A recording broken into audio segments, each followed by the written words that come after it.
hanggang March. Hanggang March na, no, yung panahon niya, no. So para ito, katulad nitong isa na to, paano ba pabulaklakin, ano? Kasi yung, ito yung mga parang maliliit, no. Tapos talagang yung itong rootstock, yung iba kasi kumukuha lang ng rootstock na dinagra, pero this one talaga, ito yung pinaka pure niya, no. Tapos yung wiring nito, naka-wire na, hindi pa? Hindi, ako ikaw na to. na. Ito, hanggang dito lang hanggang siya. Saan Pag siya? kinuha mo siya, hanggang dito lang yan. Wala to. Ito, wala. Wala tong mga sanga na to. Ako na gumawa nito. Argao, Taiwan. Ito kasi, ito naman, Argao local to. Halos para sila, pero mas maliit yung dahon. Yung dahon. Hello everyone, this is Hermes Unao, Mini Dino Park and Eco Garden, and welcome back sa ating YouTube channel. And for today's video, alam ko na-miss nyo tong usapang ito, no? Kasi ngayon, kakaibang halaman na uli, ano, yung papakita natin, ano. Fresh start ngayon tayong taon na to. At bonsai, yung ating napiling i-feature ngayon. Syempre, ang kilala natin at talagang sikat na sikat, no? Pagdating sa pag-bonsai dito sa Pandi, Bulacan, lang iba si Sir Nick, ano. Makikita nyo yan, makakausap natin siya sa ating balik. Kaya already na kayo mga ka-MVP, tutok lang po.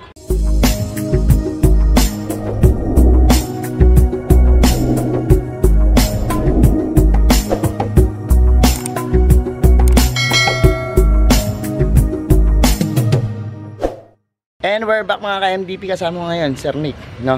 Kilala niyo naman yan kasi na-feature na natin siya. Pero ngayon, bigyan niya tayo ng ilang updates dun sa presyuhan ng ating mga bonsai, no?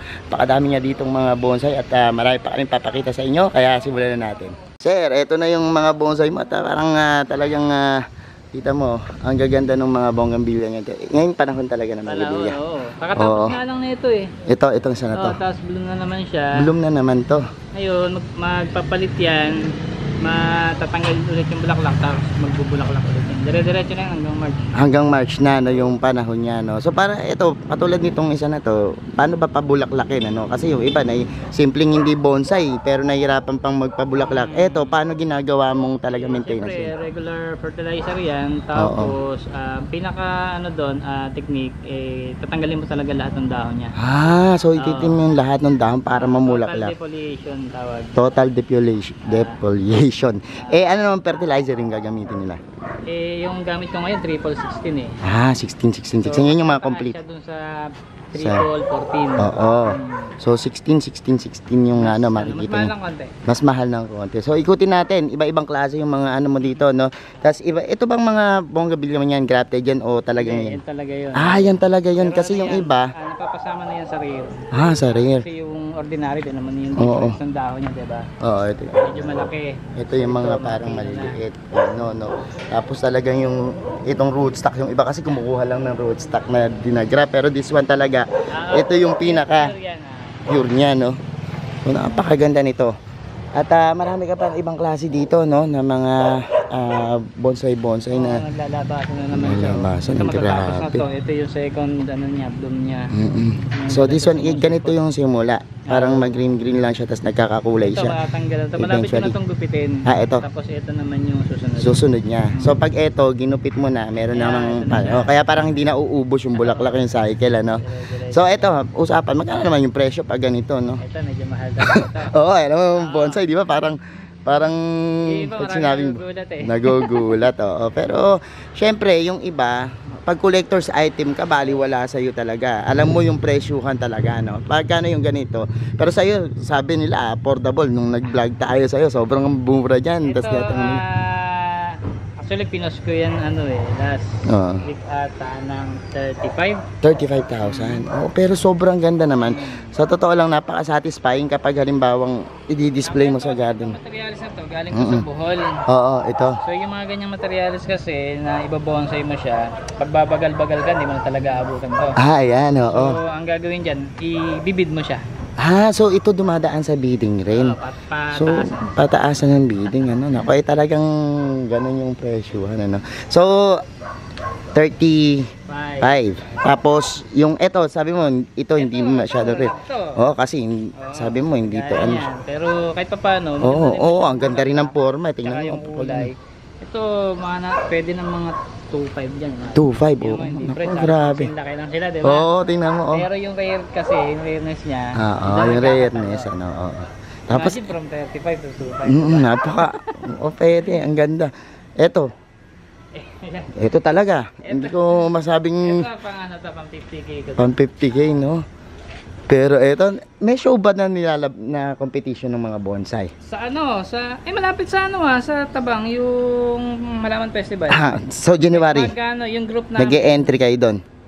yung iba mag-entry, hindi talaga ako mag-entry. Yung grupo namin, Oo. pupwesto sila doon ng isa. Oo, kasi ang ganda eh. Di ba? Ang galing.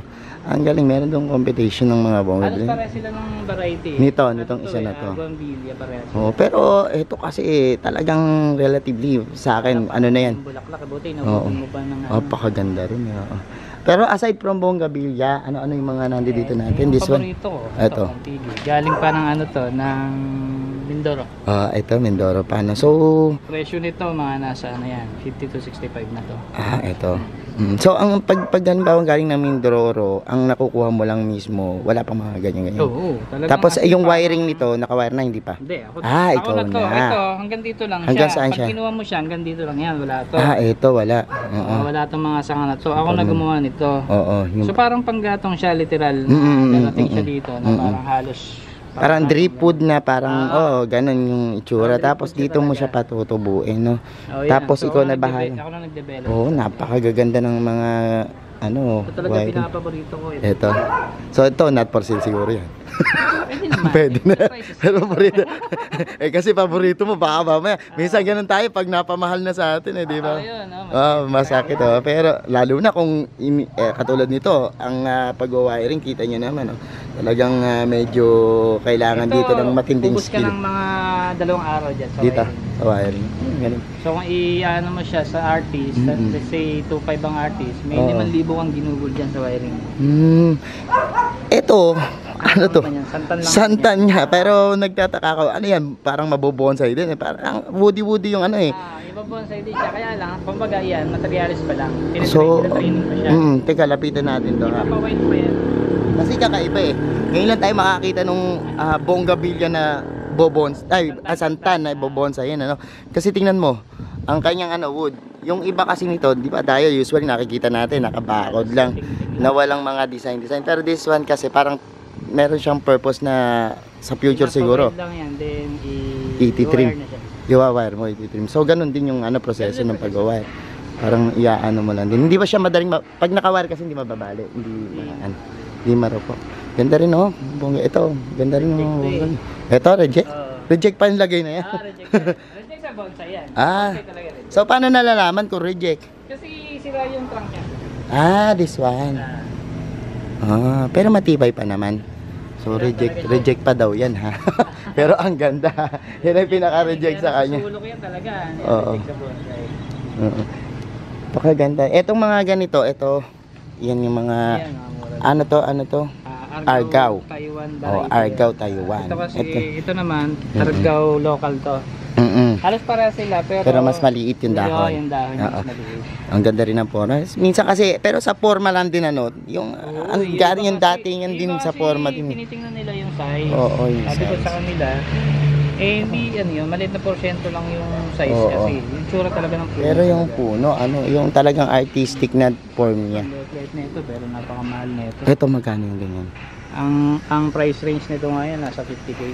Ito. Kasi ano to galing ng Mindanao.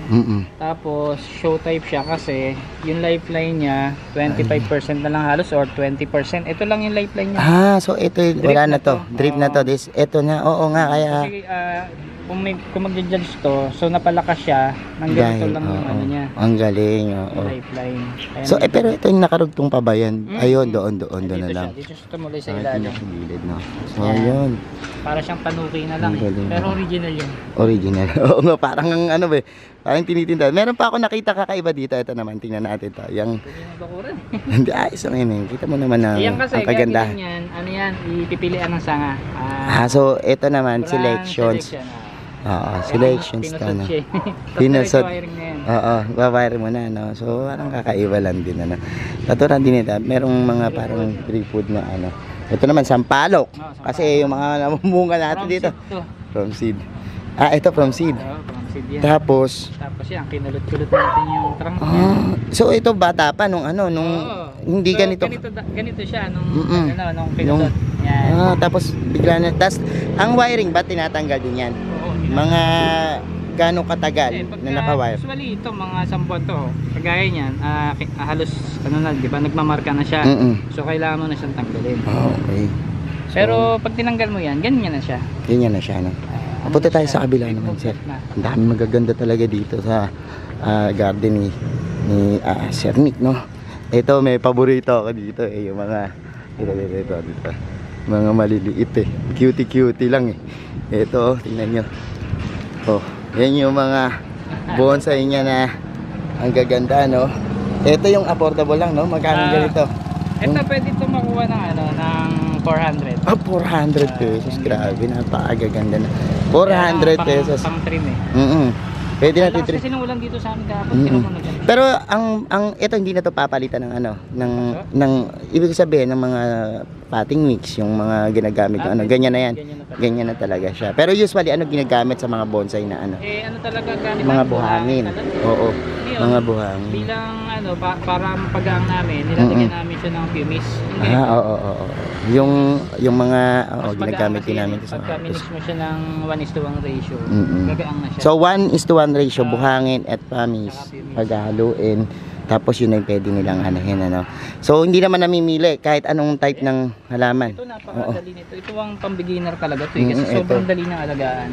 Beginner's bonsai, no?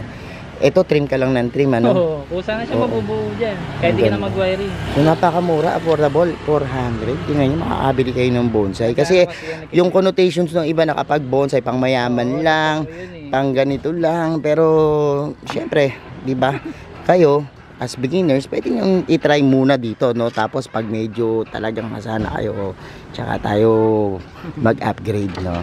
Dami. Ito rin isa na to, maganda to kakaiba naman to. Imported. Ito mas mahal to. Magkano yung ganito? 1.8. 1.5. Mura pa rin, Ano pa rin siya, mga iba-iba. Kasi nag-a-apits to pag nalilim Oo. Yan nga napansin ko, may puti-puti pag malilim. So yun technique kung ayaw nyo magkaroon ng, kasi ito napapansin natin pag pumuputi, may puti-puti. So kung halimbawa nagkagano na sir, yung nagkaroon na ng aphids talaga. Bawas ka lang ng dahon tapos ipaling mo lang sa araw. Sa araw para mainitan. Napakaganda. So ito pa, marami pa kayo dito. And meron bang halimbawa kung meron gustong magpa-customize o gustong magpa sa inyo? O parang kasi yung parang bonsai landscaping na tinatawag, yung papaayos, meron ba? Meron. So ganito na lang sir. Nick Domingo sa Facebook page. Yung may page ba kayo ng bonsai? O yun doon na mismo sa personal mo? Personal ka na lang. Sa personal. Kilala ako doon Nick Domingo. Lalagay ko rin po dito yung link para meron kayong idea kung meron kayong interesado sa kanila Okay, sige. So ayan. Thank you so much sa inyong panonood ngayon at kung interesado kayo message nyo lang si Sir Nick Domingo at salamat po sa inyong pagtutok, sa lahat na nag-like, nag-share at nagko-comment ng ating video. Sa mga hindi pa po nag-subscribe sa ating YouTube channel, kung bet na bet nyo po ganitong usapang plants and gardening, mag-subscribe na po kayo na. Huwag nyo kalimutan i-hit yung notification bell para lagi updated sa aming latest uploads, pati po sa iba't pa nating social media accounts. Pati yung kay Sir Nick, i-follow nyo na siya para makapag-inquire kayo doon sa mga niya. Hanapin nyo lang po, Hermes Unahor, Mini Dino Park and Eco Garden. Makita nyo na yan, Nick Domingo po sa Facebook. Ito po si Hermes Unahor, kasama si Sir Nick. Sabi sa inyo ng happy planting. Bye bye.